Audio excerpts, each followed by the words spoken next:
Hey y'all.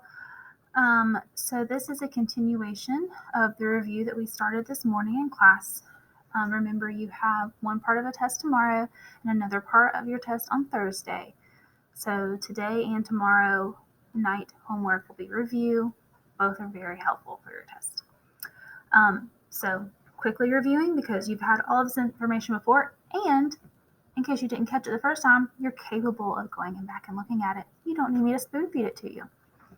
So there are two factors that affect color selection. They are client preferences or needs and perception of the space.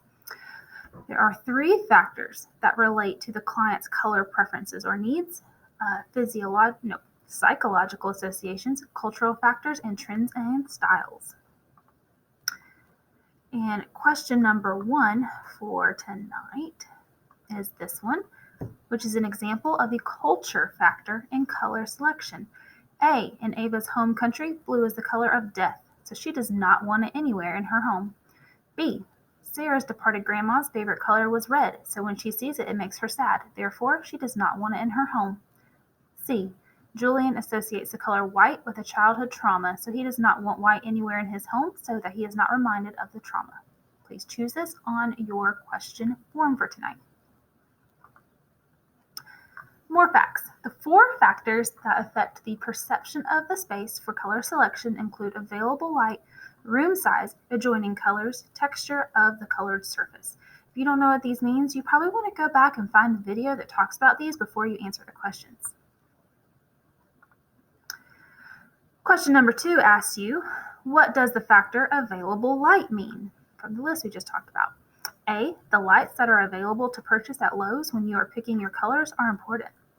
B, the amount and color of light in the space you are designing can affect the colors you choose.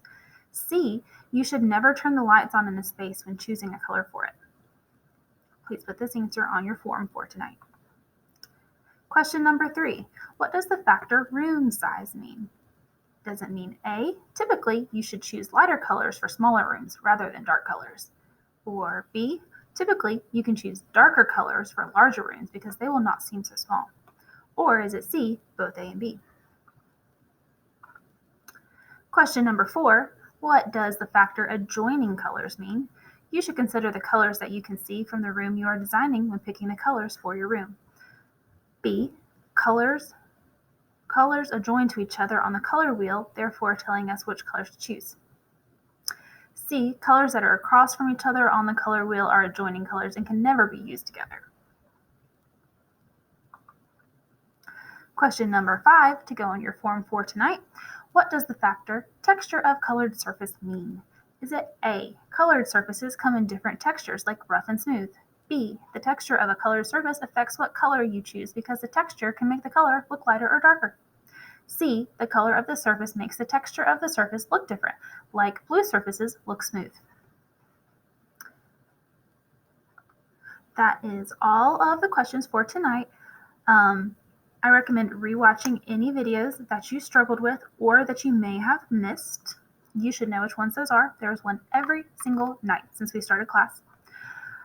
You should review your notes. Make sure you've written all your notes because you can use them on your test because it's open note, because I can't prevent you from looking at your notes at home.